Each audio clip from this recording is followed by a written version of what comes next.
Hi. So I think my mic is activated. Yes. There we go. Okay.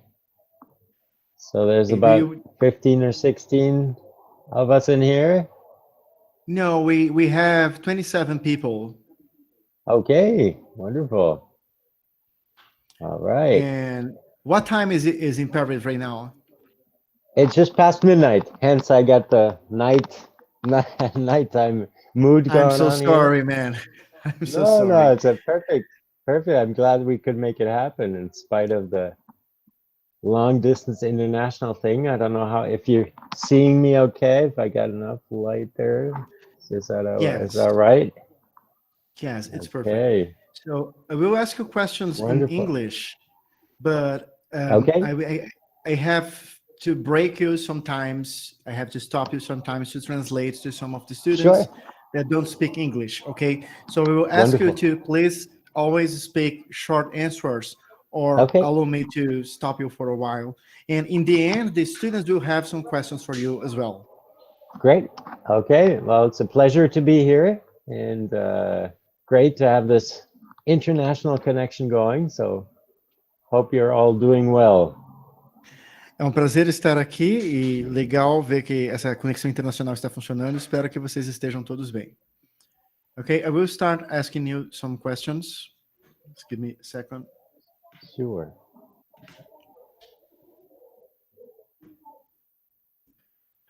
Would you please speak about your career, like your achievements as a music professional, as a performer, and as a music educator? Okay. Well, I grew up in Switzerland, in this tiny little country in the middle of Europe, and then was able to get into music there with some teachers one of my teachers, a mentor of mine, was actually a former teacher at Berklee College of Music. So I was very lucky to right away get into that kind of mindset and get into his teachings. Eu cresci na Suíça, um pequeno país na Europa, e lá um dos meus professores, ele era um professor da Berklee School of Music, e por conta disso eu tive o privilégio, tive a sorte de estar em contato com ele e de aprender com ele. Yes, I was very lucky to be able to study with him, and also he did some wonderful events for us where he would bring very famous jazz musicians from the United States to Switzerland to play with us in like a big band setting and everything. So we had Randy Brecker and we had Adam Nussbaum and we had people like that, Bob Berg, who came to play with us. Tivemos muita sorte, eu tive a sorte de estudar com ele, e tivemos muita sorte porque ele trouxe músicos importantes para tocar conosco, por exemplo, no segmento de Big Band, músicos como Randy Brecker e Adam Nussbaum. Which one was the third one you mentioned? Bob Berg, a great saxophone player who Bob already Barker. passed away, unfortunately. Okay, yeah, please go on. So and that kind of, very quickly orient myself towards Berklee, even though it wasn't the only direction. I was also looking at some schools in Europe, Então and eu segui eventually para ended Berklee. up going to Berklee, though. Eu segui para Berklee, acabei indo para Berklee, mas eu também estava considerando algumas escolas de música na Europa, mas acabei indo para Berklee. Yes. So I actually traveled. I was living in Switzerland. I traveled to Paris, where the auditions were being held to get a scholarship, because of, as we all know, Berkeley is very, very expensive. So that was for me also the only way to really be able to go to the US and study, right? Is to go prepare an audition and do the best I could do and try to get a scholarship. Então eu fui para Paris para fazer a minha audição para Berklee, porque como vocês todos sabem, a Berklee é extremamente cara e eu precisava de bolsas para conseguir estudar lá. Então eu tentei fazer o melhor, me preparei para fazer o melhor possível na minha audição para conseguir uma bolsa. So everything worked out okay. I was able to finance my studies, and so I did go to Berkeley in Boston in the United States, and I attended school there in the late 90s of the last century. And since then, it's been a it's been a great ride. I was very lucky to get to do my studies at Berkeley, and then I even got a assistantship position for a master's program also in the area there, which I didn't expect, but it just, one thing kind of led to another. So I'm very lucky to have opportunities to build on that first experience. No final tudo deu certo, o caminho funcionou bem, eu acabei indo para Berkeley, consegui financiar os meus estudos e depois eu acabei fazendo meu mestrado por lá, nos Estados Unidos, no caso, na região, e consegui encontrar uma posição de assistantship, ou seja, uma posição em que você recebe uma bolsa integral de estudos, mas você precisa trabalhar para a universidade para financiar os seus estudos, e eles te dão uma pequena ajuda de custos também. E fiz o meu mestrado nos Estados Unidos. So, regarding your master's and your assistantship, are you talking about the New Hampshire University? Exactly. That was the University of New Hampshire, where I did get a assistantship position, where I was able to conduct the big band, rehearse with the big band several times a year. And they had a nice little jazz program where we had some really great musicians come through. Clark Terry, who is a trumpet player, of course, who played with Duke Ellington, and Ray Brown and Paquito Rivera, and people like that would come through and visit and teach. And it was just wonderful to be in that other school, which also had a great program. Sim, eu fiz o mestrado na faculdade de New Hampshire. Eles têm um pequeno programa de jazz lá. Quando eles falam um pequeno programa de jazz, significa que é um programa com poucos estudantes. Não significa que o programa é ruim. É um programa com poucos estudantes. E lá tive experiências como tocar com as big bands, fazer as aulas. E há músicos como Clark Terry, o Paquito de Rivera, que eles iam lá e faziam apresentações ou lecionavam para os estudantes.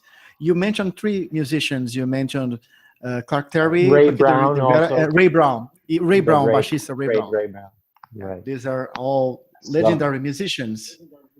Exactly. So it was, for me, you know, as a kid growing up in Switzerland, I never really thought I would be able to interact with all these people. But like I said, one thing kind of brought me to the next step. So it's, you know, once you set your mind to it and you start finding solutions for one thing at a time, there's a good chance that you will have a nice way of building your blocks and to get into these wonderful situations. So Berkeley então, was a very similar. Para mim, um menino crescendo na Suíça, eu nunca me imaginei interagindo com essas pessoas, mas aí uma coisa foi levando a outra. Eu acabei indo para Berkeley, uma coisa acabou levando a outra, as coisas foram dando certo e eu acabei estando lá. A verdade é que uma vez que você põe o seu mindset, a sua mente para funcionar e você visualiza um determinado objetivo, uma coisa que você quer, e você vai seguindo os passos corretos, as coisas vão acontecendo de forma sequencial. And you know, the experience was very similar also with the students, because you meet, of course, people who are interested in, we're all musicians, we like to exchange, and it was wonderful to see that when I was, for example, at Berkeley, I would, some of my fellow students were Lionel Loueke, guitar player who plays with Herbie Hancock now, of course, and Lage Lund, and Jaleel Shaw, who has played with Roy Haynes and Walter Smith, and a lot of people who are very high profile, who have now become very high profile musicians who I was able to meet back then, and we would play in study situations and ensembles and in big bands and things like that together and do sessions and everything. That was a very long answer, man, but I will try to translate. No, but just to mention some of these names, I don't know if you want to pick just a few, you know, Lionel Loueke, of course, who's this African wonderful guitarist who plays with Herbie Hancock now. I know him. Jaleel Shaw, who's a saxophone player who plays with Roy Haynes. Of course, Roy Haynes is the drummer who's played with everybody, right? So it's just nice to be in that kind of dynamic of things where things are connected. Absolutely. In the tradition of the music too. O Phil mencionou que enquanto ele esteve lá na Berkeley, ele acabou interagindo com músicos que se tornariam depois músicos do Herbie Hancock, um guitarrista que eu cheguei a ver ele tocando já, e outro que toca com o Roy Haynes, que é provavelmente dos 5 mais importantes bateristas da história do jazz. E eu mencionei que ele as respostas são muito longas para eu conseguir traduzir, mas ele disse que o mais importante realmente é que todos saibam que numa oportunidade como essa ele acabou interagindo com pessoas importantes. So you were always speaking about indirection, like when you talked about the master's degree and about Berkeley, you were always speaking about interaction. So I believe it means that for you, networking is an important part of planning your career and your studies. That's correct? Eu perguntei para ele, eu falei que ele está sempre mencionando as conexões que ele fez nos lugares que ele passou e que eu acredito que significa que para ele o networking é uma parte importante do planejamento de estudos e da carreira dele. I think obviously in this music business, the networking aspect is still hugely important, right? We build, most of us build our careers on the people we meet and the people we interact with, and bringing all kinds of opportunities, whether it be bands or other areas in music where we can become active and make a living. So I think, yeah, creating contacts and networking is just a super important element, of course, of it all. Ele disse que o networking ele tem uma parte importante nos negócios da música, que não importa se você conheceu a pessoa, seja num ambiente que você tocou numa big band, ou seja, ele está se referindo a atividades em que as universidades elas têm big bands e chamam músicos convidados, músicos importantes convidados, e esses músicos interagem com os estudantes, ou que sejam em outras situações. Ele disse que não importa em qual seja a situação, que situações de networking são importantes, porque as pessoas dependem das conexões para atingir os objetivos delas. Ok.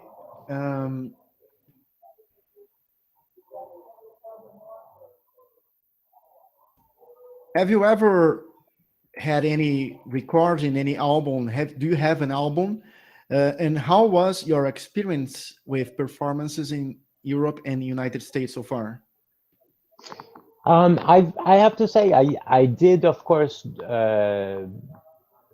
quite a bit of especially live music. I did more live playing, I would say, than actual recording. I'm on some recordings. I've never yet released anything on my own name as a leader, really, except maybe a small couple of tracks here and there, but not a full album. So to me, actually being a sideman, what we call a sideman, has been a very interesting path in music as well, meaning that the challenge of trying to fit in a musical situation and being adaptable, in a sense, challenging yourself to live with that particular style that the composer or the band leader is looking for, has always been something that I personally have been very interested in. I'm not, you know, it's a personality thing too, where I don't feel I need to be the headliner, but I love being a responsible musician and bringing the best sounding elements I can to a particular project that I'm working on. Ele disse que ele nunca gravou com ele sendo o músico principal, ele como band leader. Ele disse que ele já teve performances dele como líder, mas que a maioria dos projetos em que ele esteve envolvido até agora foram como sideman, ou seja, como um dos músicos de apoio de um músico principal. E que, na verdade, ele gosta de fazer isso, que ele gosta de estar envolvido com uma atividade em que ele precisa se adaptar à linguagem musical do músico principal, que ele precisa encontrar a forma certa de tocar para encaixar com a forma como aquele músico principal deseja ou precisa. That's very cool. I agree with you. I have a question just for fun. Is it too hot in Paris right now? Because last year when I was there, all of us, we were all melting, man. It was so hard. It's actually fine right now. It is just the right temperature to have the windows open and have kind of the light summer breeze. So no, this year it's actually much nicer than when you actually came to visit. I remember those hot days. Yes. Yeah, there's a girl that her hair become red because of the sun. Eu disse a ele que no ano passado, quando eu estive em Paris, nessa época do ano, eu conheci, foi quando teve uma onda de calor histórico que atingiu 45 graus em Paris, e perguntei para ele se estava quente aqui no ano passado. Ele falou que não. Mas vou seguir aqui. Okay, I have a very good question for you, and I believe this is the most important subject we will discuss. For those that have never heard about the IMEP College of Paris, would you please be able to explain what is that and how does that work? Sure. It's not very surprising that you have not heard of it because it's a fairly recent school. We only created the school maybe now 4 or 5 years ago, but it actually was founded by a group of teachers here in Paris who have been working together for a very long time. So some of my colleagues, they have been teaching together for 20, 30 years here in Paris. Não é uma surpresa que vocês não conheçam essa escola, porque ela foi criada há pouco tempo atrás, há cerca de 4 ou 5 anos atrás. É uma escola, na verdade, que foi criada por professores que decidiram se juntar para fazer uma escola. Alguns colegas que ensinaram juntos por cerca de 12 ou 13 anos aqui em Paris. Right, and so we've created this new school, but we already had quite a bit of history with, for example, Berklee College of Music, and which is one of the reasons why once we created the school only these couple of years ago, right away Berklee became very interested in us and wanted to follow that project. And the first year, actually, we set up this new school. They came and visited us and started setting up a official partnership with Berklee College of Music in Boston. Nós já tínhamos alguma história, cada um de nós, com o Berklee School of Music. Então, logo no começo, depois de nós criarmos a escola, acho que ele disse no primeiro ou no segundo ano após, eles vieram nos visitar, eles vieram para Paris, e nós acabamos construindo uma espécie de parceria virtual com a Berklee College of Music. Right. And so now it functions like I would say like a very small kind of music college or music university. We have basically a system of 3 and 2 years, which is kind of here in France, especially corresponds to like a bachelor and master's level of study. So that's kind of the professional program that we work with. And then there's some other aspects to the program where we have an open program for more amateur musicians also, and for younger kids as well, but also more on the periphery of the actual main school. Ok, a escola funciona como uma espécie de uma faculdade pequena, uma faculdade para poucos alunos, e nós temos os programas que correspondem a 3 e 2 anos de curso, que são como se fossem os bacharelados e os mestrados aqui na França, e nós temos também um curso livre que é voltado para os músicos amadores. Assim, eu já visitei o IMEP e é extremamente parecido com o Souza Lima do Brasil. So just clarify one thing. You told that you guys actually have a master's program, a master's degree program at your college. That's it? Eu perguntei para eles se eu entendi corretamente que eles têm um programa correspondente ao mestrado. It's similar. I mean, it is still part of what is considered a private music school here in Paris. So it, like I said, it just corresponds kind of to what we see also in the universities here in France, where the system of 3 years and then 2 years on like a master level is very common. So it kind of lines up with that idea overall. So we call it the first and second or superior cycle actually in the French system. Ele disse que a escola ainda funciona como se fosse uma escola de música privada, uma escola livre de música, mas que o conteúdo que é abordado, ele acaba sendo correspondente ao mesmo tipo de conteúdo do bacharelado e do mestrado, então que é como se fosse o mesmo sistema. Eu acredito que quem quiser saber mais, depois vocês podem perguntar para o Phil, mas eu acredito que o que ele quer dizer é que é possível que os cursos não necessariamente eles ofereçam para vocês o papel, mas eles oferecem o nível de qualificação correspondente. Então, um músico que está num nível profissional e muito avançado, que já teria condições de fazer um mestrado, se for isso mesmo, ele pode entrar já nesse curso mais avançado da IMEP, sem precisar ter uma licenciatura ou um bacharelado. Ele já pode ir para o curso mais avançado e adquirir os conhecimentos em menos tempo do que fazer por 4 anos. Okay? Eu vou fazer as perguntas depois, lembre-se que eu no finalzinho eu pergunto. Do you still have any other important information about the college?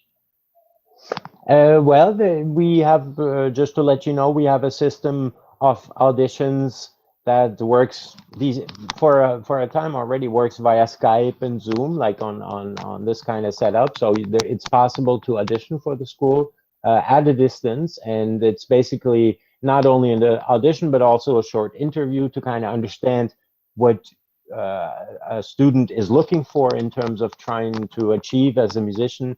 And usually we can give a recommendation.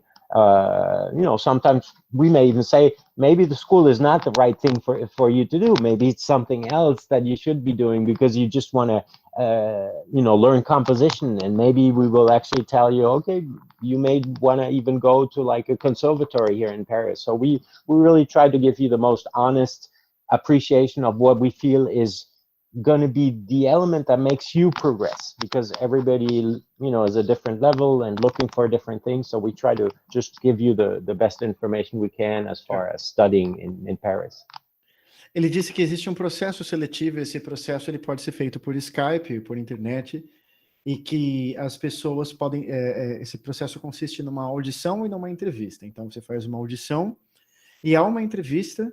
E essa entrevista é importante também porque eles avaliam os interesses da pessoa e eles tentam verificar da forma mais honesta possível se aquele é o lugar certo para as necessidades daquela pessoa, ou seja, se de acordo com os interesses daquela pessoa, aquela escola realmente vai corresponder às expectativas do que ela quer aprender. Então ele citou um exemplo que, por exemplo, se a pessoa quer estudar composição clássica, que eles vão falar que na verdade é melhor ela ir para um conservatório que tem em Paris ao invés de fazer o curso lá, que eles tentam direcionar as pessoas porque é o mais adequado de uma forma honesta.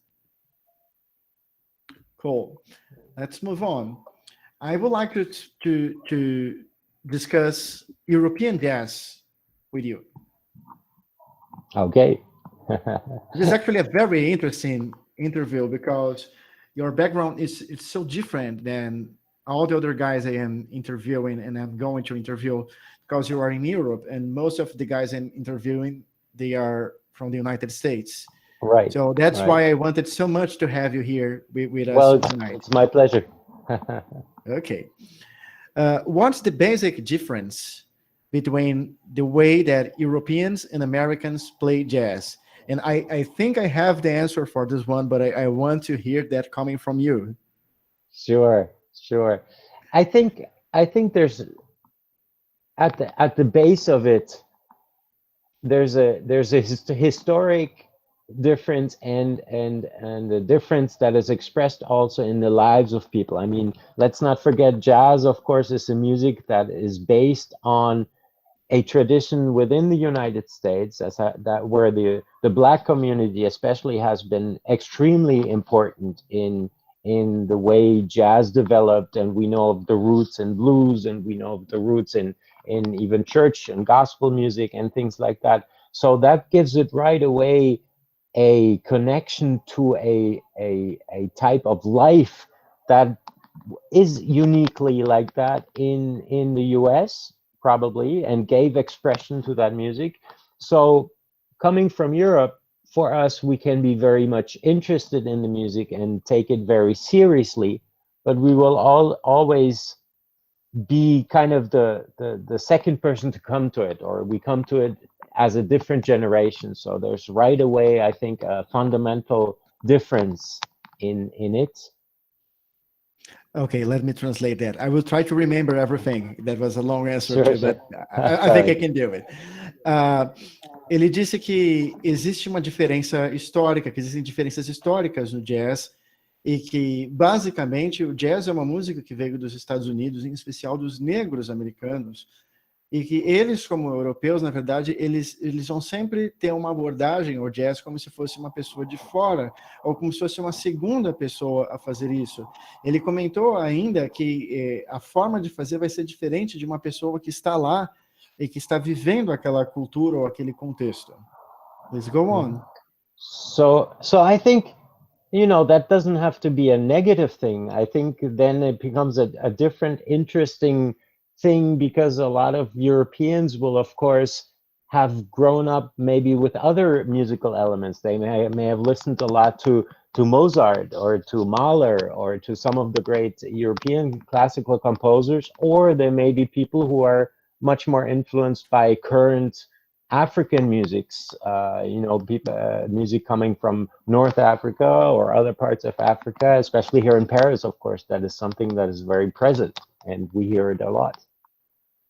Ele disse que isso não é necessariamente uma coisa ruim, porque as pessoas na Europa, elas têm uma bagagem musical diferente, e algumas dessas pessoas, elas cresceram ouvindo músicas de Mahler e Mozart, por exemplo, e eles vão colocar um pouco disso na música deles. E outras pessoas ouviram também música feita no norte da África. Então, são todos elementos que podem contribuir para a forma de fazer música deles. And so I think in the end, becomes music in any case, at least to me, is always going to be a personal experience. We bring our personality to it. We bring what we experienced in life to it, what we can express in the music. But I think there's just a way of being very serious about studying a music. And to me, it doesn't matter whether that is jazz or whether it is even, if I want to go and study the music of Hermeto Pascual, I will try to be as serious as I can be to understand what is going on and be authentic and be expressive and be true, I guess, in my expression, in whatever style I'm trying to accomplish. Ele disse que no final tudo funciona, porque na visão dele, tudo, na verdade, é música, ainda que não seja a mesma coisa, que não seja a mesma proposta, tudo é música, e que você vai para outro caminho, mas você pode tratar aquilo de uma forma séria. E que, por exemplo, se você for estudar jazz ou se for estudar a música do Hermeto Pascoal, que você pode fazer isso de uma forma séria, de qualquer forma. Okay. But so maybe to conclude on it just real quick. So I think there's a different sensibility in European jazz. There's different elements that are more important. Maybe I would say to be more precise, maybe the kind of underlying groove element, especially that we know in the traditional jazz drumming coming out of the US, that is very informed by gospel and church music. We can feel that beat being very wide and very expressive and so on. Those are maybe some of the elements where we feel it first of all, where there's a difference, where there's just a different aesthetic going on in the music. Ele disse que no final das contas existem sim algumas diferenças, que existem algumas diferenças mais notáveis, como por exemplo o tipo de groove que vem de fundo na música dos americanos, na forma como os americanos tocam, é diferente, que é um elemento diferente, que existem algumas coisas que você pode diferenciar. Okay, let me move on.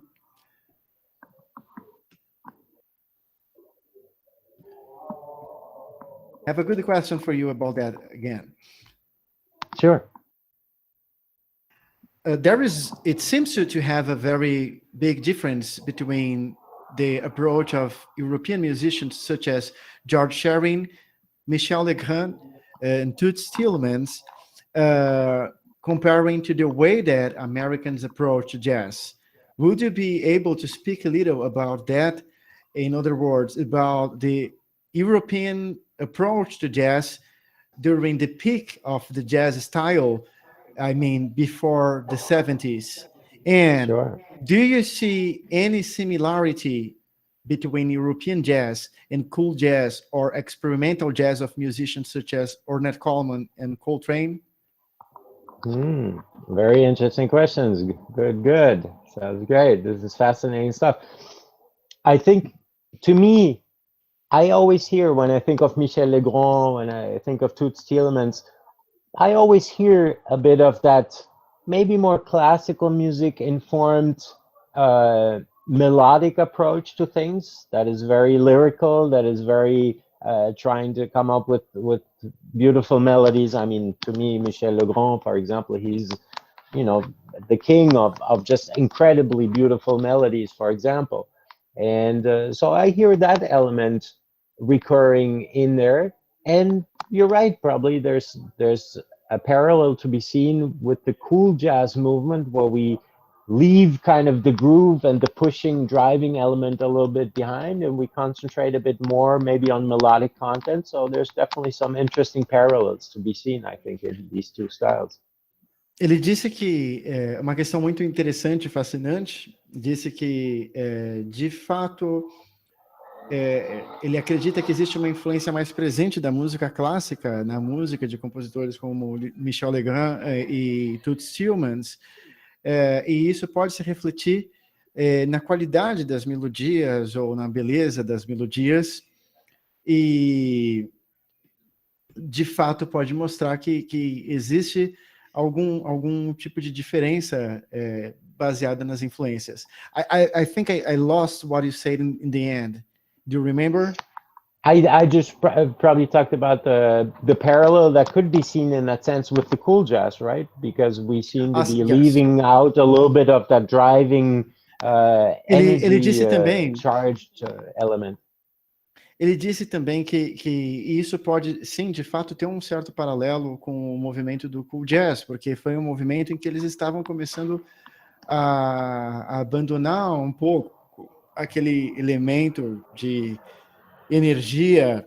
Ele está se referindo, no caso, ao bebop, né? A virtuosidade e a energia do bebop, indo para um som mais suave. Ok, nice. I have another question regarding that for you, and soon I will open the question for the other students. Let me know if you have to go, okay? Sure, for the time being, I have no place to go. I'm cool. Okay, just give me a second because I lost a part of the question.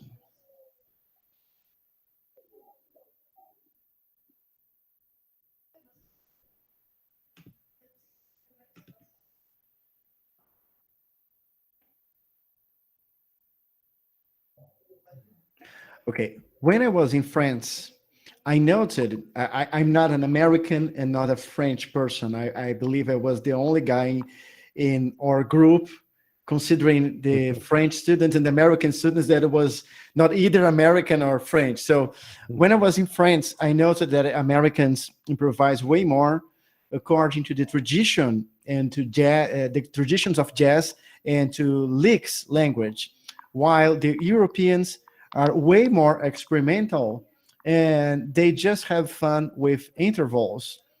I also noted that Americans play compositions that are more based in the traditions of jazz or virtuosic experimentation, while Europeans are creative and experimental, and they just have fun with sounds, but they don't care that much about the virtuosism and the traditions. How could you explain, could you please explain if this is the reality and how does that work? You spoke a little about that in the past, some minutes ago, but can you please speak a little about that? Sure. I think, yeah, the general sentiment, I think, is true. There's probably, I mean, there are always tendencies, right? We always talk about tendencies that we observe in certain contexts, and there's always going to be an exception. There's always going to be, you're going to find a French guy who's super into the American style of playing and working licks all day long and knows all the standard tunes and everything. But you're right, there's probably an overall tendency that could be observed where the European tradition is much more open to experimentation, where you, as you say, and maybe in the United States, there's you know, also a kind of pride to keep that tradition alive and to nourish it and to keep it going, of course. And it's like you say, the virtuosity of it all also is a stamp of quality. I mean, it shows right away that somebody has spent a lot of time of very seriously working on the music. Whereas we also know everybody could basically break out an instrument and start playing free jazz in some way, shape, or form, right? It doesn't need a whole lot of preparation, just some kind of creativity in the moment. I will try to remember everything, but it was Sure. a very good answer. And feel free to jump back. Ele disse que, de fato, existem tendências e que ele concorda que provavelmente existe uma tendência na Europa para se tocar mais desse jeito, mais do jeito mais experimental e mais livre. mas que sempre existem exceções, como, por exemplo, você encontrar um cara que sabe todos os standards e que improvisa exatamente do jeito que os americanos improvisam. Eu cheguei a ver um grupo tocando assim, que tinha um cara no grupo que ele tocava assim. Mas ele disse que nos Estados Unidos também deve haver um movimento similar, em que deve existir algum tipo de orgulho de você tocar de acordo com as tradições, ou algum tipo de senso comum de que as pessoas devem tocar aquilo de acordo com as tradições. E que, por conta disso, é possível que, na França, longe dessas tradições, que eles acabam tendo desenvolvido uma forma mais experimental de tocar, mais próxima do estilo do Ornette Coleman. Ok. I will ask you just one or two more questions, and I will open for the students, okay? Sure.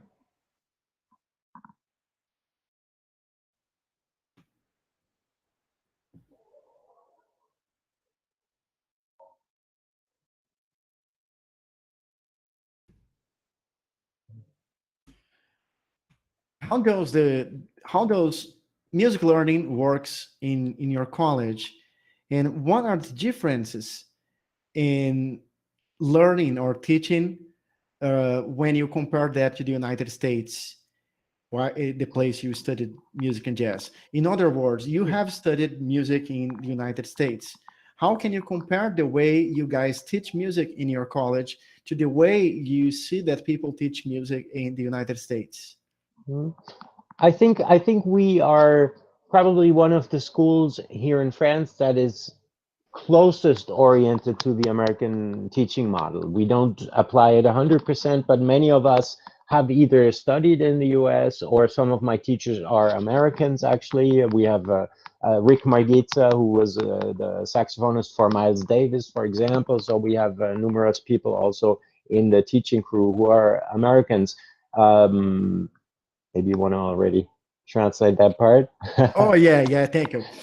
Ele disse que ele acha que a escola dele é uma das escolas que está mais próxima do sistema como a música é ensinada nos Estados Unidos, na verdade, porque alguns deles se formaram nos Estados Unidos e outros dos professores são músicos americanos, como, por exemplo, um cara que foi saxofonista do Miles Davis. What's the name of the Miles Davis saxophone player? It's Rick Margitza.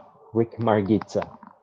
Rick Margitza. I can maybe put it in a chat somewhere. If I find the chat window, I can maybe even write it. There you go. I just found it. So my colleague is Rick Margitza. He was with playing tenor sax. Okay. With Miles Davis at the end of his career. Sure.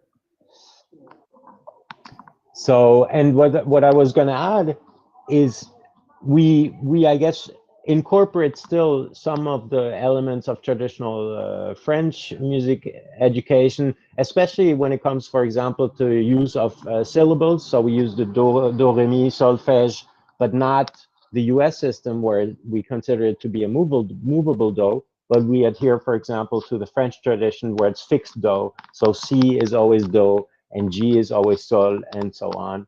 That is one of the traditional ways that the solfège is taught here in France, and so we adhere, for example, to that principle. Ele disse que existem alguns princípios que eles são ensinados de acordo com a forma como se ensina na Europa, como, por exemplo, a forma como eles ensinam o solfejo. E aí ele estava fazendo uma comparação entre o sistema que a gente conhece aqui no Brasil como o sistema dó móvel para o solfejo e o sistema tradicional. So you guys there, you use the mobile C, putting it into the different directions, or you teach in the traditional way?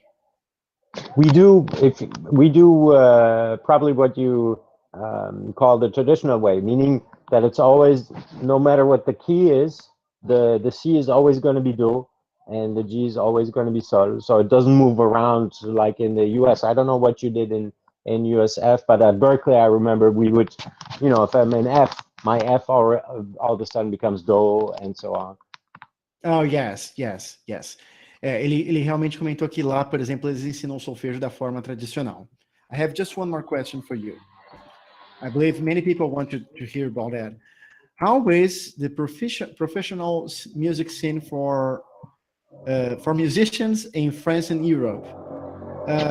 How does it work with people, you know, like how is job for musicians? I wouldn't say like during the pandemic, but in general, how is for a musician to live and work in Europe and in Right. France specifically? Sure, sure. Actually, there are really kind of two cases. There's the case of living and working as a musician in Europe, and then there's a special situation in France. So it turns out there's a special status actually that they call an artist status that people have here in France. Once they can show that they have enough professional artistic engagements over the course of the year, and that gives them some job security and even some support from the government during times when they have less work. So this is very specific just to the France and doesn't really exist in the same way in other European countries. Ele diz que a situação na Europa e na França são diferentes, porque existe um tipo de status que os artistas podem adquirir na França, que depende do quanto de atividade eles fizeram no ano, que eles vão ter alguns direitos. Can you please explain again about the artist status? How does that work? So basically, you can apply for this particular status once you have a certain number. I forget what it is currently. It must be maybe around 45 or something like that official dates in a year of playing situations, or maybe more like 50. I would have to look up the number, but there's a certain amount of officially declared artistic performances you have to do in a year, and then you can apply for the status where you have those government aids that will help you to sustain your artistic profession, so to speak, once you're accepted in the program. Ele disse que músicos que têm um engajamento mínimo de aproximadamente 45 a 50 shows por ano, que eles têm direito a se inscrever para um programa do governo em que eles recebem uma ajuda do governo para que eles tenham condições de sobreviver como músico, e eles recebem alguns direitos e privilégios. Okay, and this is only for French people or for international musicians too? It can, from what I know of it, it can work for, yeah, I know it works also for international people. Once you fulfill the requirements, you can actually access it. I know of several of my colleagues who have that. Not everybody chooses to do it because it's a very particular kind of way of doing things. I myself, I've lived over 15 years now in Paris, and I've never actually been in that particular status, just because I've also been very active as a music educator. So I was mostly in more of a traditional setup of having my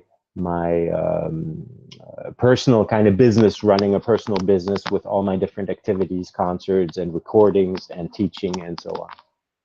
Ele disse que músicos internacionais podem se inscrever para isso também, mas que é uma condição muito específica e que algumas pessoas preferem, na França, acabar não fazendo, porque é uma forma específica de fazer isso. Ele diz que ele, por exemplo, em 15 anos direto na França, ele nunca se inscreveu para isso, porque ele está conduzindo o próprio negócio dele e ele tem outras atividades que ele quer ter controle, como apresentações, aulas, gravações, etc. Ok, I will open for the students. Pessoal, vocês podem fazer perguntas. Eu vou só fazer perguntas que foram feitas a partir de agora, tá? Luiz Gustavo Rocha asked, there are many jazz clubs in Paris, or you can't count with the fingers in your hand?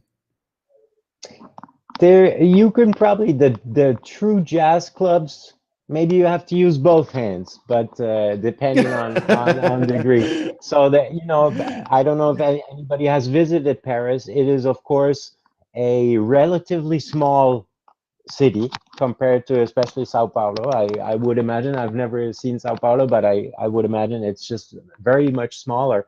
But what makes up for it, I guess, in a way, is that on the other hand, we have enormous amounts of all the small cities around in France. Pretty much they have small festivals and they have cultural budgets, and so there's a way of if you're mobile and you're willing to go out of the city a little bit, right away there opens up a big market for all kinds of different musical activities.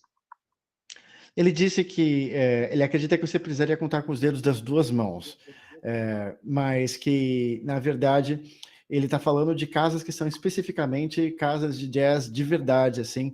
Existem muitas casas de música em Paris, mas casas de jazz tradicional existem poucas que você contaria com os dedos das duas mãos. No entanto, ele disse também que existem várias cidades menores em volta de Paris e que existem muitos festivais em que, então, no final das contas, existem muitas oportunidades de tocar, somando as casas de jazz e os festivais e tudo mais que existe. Eu posso falar para vocês que eu fui lá na França no ano passado e você consegue visitar o país inteiro de trem. Você consegue sair de um canto, de extremo ao outro do país, eu acho que em 3 horas de trem no máximo, você vai de um extremo ao outro do país. E o país é todo conectado, uma cidade do lado da outra, e tem uma área com fazendas. Não é como aqui no Brasil, que a gente tem uma área florestal imensa, uma área ecológica imensa, e regiões extremamente distantes. Ele também disse que a cidade de Paris é uma cidade, na verdade, pequena, que não é uma cidade tão grande quanto a cidade de São Paulo. Então, para o tamanho da cidade, a quantidade de clubes de jazz que existe é razoável. I have 2 questions from Jan Cambucci. He asked, first, can you please speak about a little more about the music scene in Paris, especially about the Manouche and Gypsy jazz? Of course, Django and the whole tradition of it all. I see Jan has a guitar in his profile picture, so of course that makes sense. Yes, he has a guitar. It is of course a great tradition. I mean, the manouche and that style of playing is of course very big here in France, and I have to say I probably learned about it more in this time now living in Paris than I've ever done elsewhere in my life. I never was very familiar with that particular style. So there's an actual festival dedicated to that style of playing, to Django Reinhardt and all of that. And of course, we hear it quite a bit in also smaller places like cafes and bistros that are not particularly jazz clubs. So you'll find pretty guys that are very strong and they do it very well. May just be 2 guys sitting in a bistro and just playing through some of those traditional standards in that style. So it's very present here in Paris. Ele disse que esse tipo de tradição musical é muito presente em Paris, que existe muito. Ele disse que tem muitos músicos fortes, mas disse que existem festivais dedicados a esse tipo de estilo de jazz, inclusive ao Django, mas ele diz também que, na maioria das vezes, os músicos que tocam esse estilo vão estar tocando em bistrôs ou sentados ao lado de bistrôs, e não exatamente em clubes de jazz, ou seja, que não é uma música utilizada para concerto, mas mais uma música de fundo em determinados lugares que as pessoas vão para comer. Mas diz que geralmente são músicos muito fortes que fazem isso. Jan also asked, how is it for I don't like to use that word, but in English we just have this one. How is it for aliens for study in your college, like Brazilians? Are there scholarships, any programs, specific programs? Sure. Our scholarship situation so far, unfortunately, is very reduced. It's very small and very few scholarships that we're able to do currently. We would love to do more, but also, of course, once you look at our site, prices are much more affordable than studying, for example, in the US and so on. It's usually almost 10 times less than a traditional US education. So that kind of makes up for one thing. There are ways also, of course, we are active in posting job opportunities for the students to make transitions easier. But overall, we have more and more international students with every year, currently also coming from South Africa, from Argentina, from Honduras, from also other parts, of course, of the world. So it does work. People make it work. Ele disse que eles têm um programa pequeno de bolsas, que tem poucos estudantes que são financiados por bolsas, bem poucos, mas ele diz que, na verdade, o custo da escola é relativamente baixo quando você compara com estudar nos Estados Unidos. Ele diz que é provavelmente cerca de 10 vezes mais barato do que estudar nos Estados Unidos. Ele disse também que eles tentam conseguir oportunidades de trabalho para os estudantes para dar algum tipo de suporte, que eles têm estudantes vindo de países diferentes, como África do Sul, Honduras. Which countries have you mentioned? We currently have Honduras, Argentina, then we have people from Asia also, Korea, for example. So those are some of the places where students come from currently. Okay, and do the students need to speak French or they can only speak English and they will survive? Eu perguntei se vocês precisam saber francês. Our main teaching language is French, but pretty much all the teachers, they speak English too. So we would like to see students to have at least a basic command of French to understand more easily what's going on if a teacher does speak in French. And then, of course, we're always happy to explain things, and also the pedagogical material, as much as we can, we do provide it bilingually, so it's French and English in most cases. So usually, if you have a bit of a interest in the language, and it usually works out pretty well in that sense. Ele diz que eles pedem que a pessoa tenha no mínimo um comando básico de francês, mas que na verdade todos os professores falam inglês, então que na maioria das vezes os cursos eles acabam ficando um pouco em inglês e um pouco em francês. Mas ele diz que se a pessoa tem no mínimo um interesse pelo francês, já pode ser o suficiente, porque fica fácil de você aprender. I have a very special question for you that I will go to the student questions later, but I have to ask you that one. Do you guys have any kind of camp or clinics, like short duration courses that international students can go and study with you guys for example, 1 or 2 months? Eu perguntei para ele se eles têm algum tipo de clínica ou acampamento, um intensivo que estudantes podem ir para estudar por apenas 1 ou 2 meses, ao invés de ficar um ano inteiro, por exemplo. Right. Currently, the answer is no, but oh my God! We're working on those kind of setups because we understand that this is something that people may be very interested in. So right now, for example, in September, there's something that is more like a week-long thing, which of course is then more geared towards people who are closer by. But a kind of accelerated program and more of a like you said, 1 or 2 month thing is something we're actively thinking of. And of course, I would invite you all to follow kind of what's happening with the school in the upcoming times over the social media and so on, to kind of keep in the loop about those kind of evolutions that we're planning and hopefully be able to bring to people soon. So currently it's only shorter things.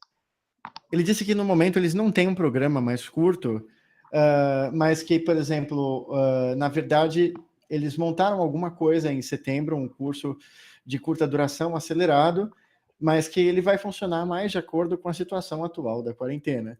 Ele disse que, no entanto, apesar disso, ele aconselha todos a seguirem a escola e ficarem se informando sobre situações, sobre se atualizando sobre a escola para caso apareça alguma coisa assim, porque eles têm interesse em fazer isso. Eu sinceramente, eu posso dizer assim para vocês, eu visitei a escola, o Phil é um músico muito bom, eles têm um ótimo professor, que é o Frank Amsalem, que eu conheci lá também, e além da qualidade da escola, uma coisa muito boa é você estar em Paris, assim, você pode visitar todos os melhores museus do mundo. Então, para quem tem interesse em artes, às vezes é uma oportunidade boa de visitar e fazer vários cursos. É muito mais barato do que você... Se eles fizerem um curso de curta duração, é muito mais barato do que você ir juntar dinheiro para ir para Berkeley, ficar 4 anos, você passar 1 mês ou 2 em Paris, até 1 ano em Paris. A cidade de Paris é uma cidade muito cara para viver, mas talvez eles tenham os meios deles, e eu sugiro que vocês entrem em contato com o Phil depois. I will do the last 3 questions, okay? Amanda asked, what aspects do you analyze when you were playing with a different musician, when you have to get used to this musician, when you have to get familiar to be a sideman. In other words, when you have a sideman job, a sideman gig, what do you analyze in the other musician when you have to play? Very good question. At least to me, it's a very interesting question. I think, you know, it starts already in the preparation. In before I get to the gig, you know, I want to make sure I listen to as much of the music as I can that I'm going to be responsible for, that I'm going to be playing. I'm going to be listening carefully for elements of not only the notes but also the phrasing and how does it feel? Does it sound like something that's supposed to be very modern and very punchy, or is something that's more of a relaxed vibe and things like that? So that's going to be my general outlook. And to me, always comes to mind a prime example of all that, where I had the chance of playing with Vin Gordon, who played trombone for Bob Marley. So it's a reggae gig, but of course, all I'm doing all night long is my ears big like this and just listening to all the details of how does Vin Gordon play this music, because he played it with Bob Marley. He knows exactly what the style of the music is supposed to be. So I think it's preparation, and then in the situation being as openly listening as you possibly can and trying to get all the small details of how things work in that music. Ele diz que, principalmente para ele, um trabalho de preparação, dele sentar para escutar a música, o tipo de música que ele vai tocar, e entender como que ele faz isso. Ou seja, ele prestar atenção em detalhes como o fraseado, e no caso ele provavelmente está se referindo ao fraseado de improvisação. Qual é a forma como eles fraseiam? Eles estão fazendo um fraseado mais suave, ou um fraseado mais moderno? Qual que é a linguagem musical daquela gig, daquele trabalho que vai ser feito? Ele disse que um exemplo é quando ele vai tocar com o Irving Gordon, que foi trombonista do Bob Marley. Ele sabe que aquela é uma gig de reggae, então o que ele vai fazer é ouvir aquele tipo de música, ouvir a forma como ele toca, ouvir o fraseado dele, tentar sentir isso e se conectar com esse tipo de música para ele conseguir tocar de acordo com esse estilo. I have a question from Vinicius. What was, this is a very good question. What was the level of, what's the word for that?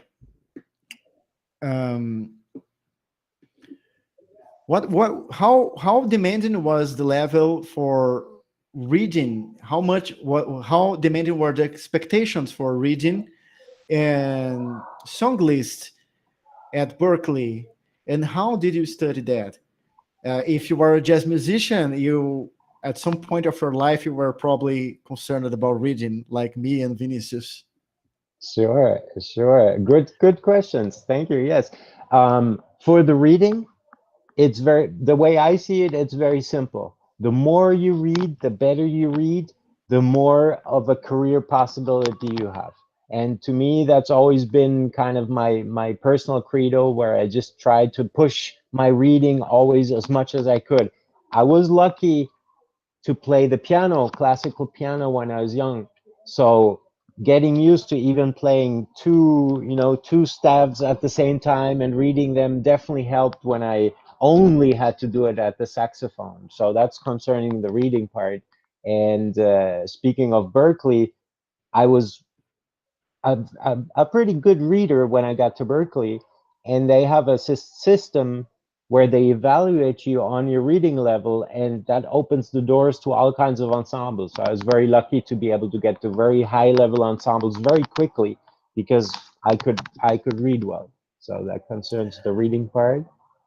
O Phil disse que ele simplesmente avalia dessa forma, que quanto melhor você lê, mais isso abre oportunidades, mais abre leque para a carreira para você, e vai ter mais coisas que você vai poder fazer. Ele disse que quando ele foi para Berklee, ele já tinha um nível bom de leitura, e ele disse que o que ele percebeu lá na Berklee, na verdade, é que quanto mais você lia, mais fácil era você acessar as bandas, os ensembles, as big bands principais, ou seja, que as práticas de conjunto principais eram acessadas de acordo com o nível de leitura. Okay, I think I mentioned what you said about the career, about having more opportunities, and about your Berklee experience. But you mentioned something else in the middle. What was that? I think I've really just tried to kind of give those two axes, right? Speaking of it as being a very door opener to all kinds of career opportunities. I mentioned that the fact that I play piano. That's I it. don't know That's if you mentioned. Ele disse que no caso dele, uma coisa que ajudou é que ele tocava piano clássico e que mesmo que ele não precisasse ler partituras com duas claves, o fato dele ser capaz de ler partituras com duas claves ajudou na leitura dele. Let's go to the last question. And maybe let me just jump in for the second part real quick. I think in the question was also an element of how to go about improvisation and maybe repertoire, how to keep a standard repertoire going. I believe there was a little element to that. Yes. In any case, not made improvisation, but the repertoire, just the repertoire. Okay. And I would try to make it a game. And somebody just reminded me today, actually, as I looked over Facebook, and Bill Pierce is my former teacher at Berklee and who also played with Art Blakey. He reminded us that, you know, it's a great idea to just have your personal little list of songs that you believe you know and kind of put them in order, how well you know them. And right away, you know which ones are the ones you should repeat a bit more often and come back to, you know, especially bebop type tunes that are hard, that are actual technical exercises in a sense too. And just keep that rotation going, you know, have your own small little list of songs. And every time you learn something new, you tag it on, you add it on, and you keep kind of this rotation around these songs. So you don't forget them and you feel comfortable with them, and you can start playing around with them, doing them in a different key and get even more flexible and so on. Ele disse que a abordagem dele para isso, que ele aprendeu com o professor dele que tocou com o Art Blakey na Berklee, não que o Art Blakey tocou na Berklee, mas o professor dele da Berklee que tocou com o Art Blakey, foi para você sempre ter, com relação ao repertório, para você ter uma lista das músicas que você sabe, mas você organizar essa lista de acordo com as músicas que você sabe mais e que você sabe menos. E você está sempre em contato com aquela lista e sempre trabalhando com as músicas que você acha que você precisa trabalhar mais. Especialmente temas de bebop, porque eles acabam servindo também como exercícios técnicos. Okay, let's go to the last question. Luis asked, how do you do for having some level of stability in your career? How do you do for taking care with the finances and things like retirement, for example? Sure, those are very good questions, especially now, right? I mean, we see in this pandemic, especially, everything is up in the air, and we kind of wonder, well, how are we going to deal with it? To me personally, I have kind of chosen the path in life to always try to set myself up in the best way I could. For example, just when it comes to having different skill sets. I mentioned the sight reading, you know, pushing myself to be the best sight reader I could be. Even when it comes to your education, you know, I sometimes see people who start to study something and then they're like almost there, but instead of getting their actual certificate or diploma, something comes along and they jump off it. And maybe right in that situation, it's not so important, but it could become very important 2 or 3 years later. So for myself, I just always try to, you know, let's at least go to the end of the thing I started, get my little certificate, get my paper, and get my thing in order, and then move on to the next step. And you never know when it's gonna pan out. So, you know, I've been building kind of gradually one thing to the next. Of course, luck plays in there also, but I think there's a way of actively preparing your luck by doing these steps of being organized with what you do and trying to give some meaning to, you know, elements also in your biography, for example, that make sense and that show people that you can be serious and responsible. Essa foi uma resposta brilhante, assim, foi muito longa, vai ser difícil eu traduzir e lembrar de tudo, mas eu vou tentar. Sorry. It's okay. Your Portuguese is in shape, man. It's better than my French.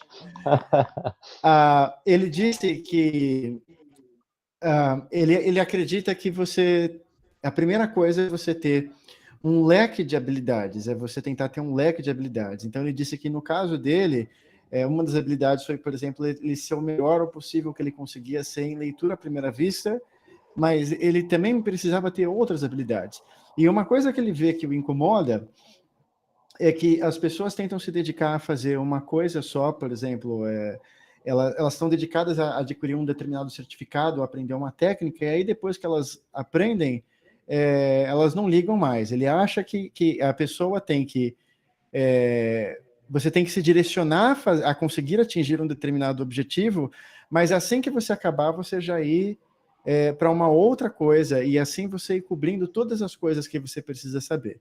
Então, vou deixar claro que, assim como eu penso também, a preocupação do Phil não é com encontrar uma fórmula mágica de organização das finanças. O Phil acredita na construção das habilidades, ele acredita que construir um leque grande de habilidades num nível alto é o mais importante. E dentre as habilidades, ele coloca também você adquirir certificados.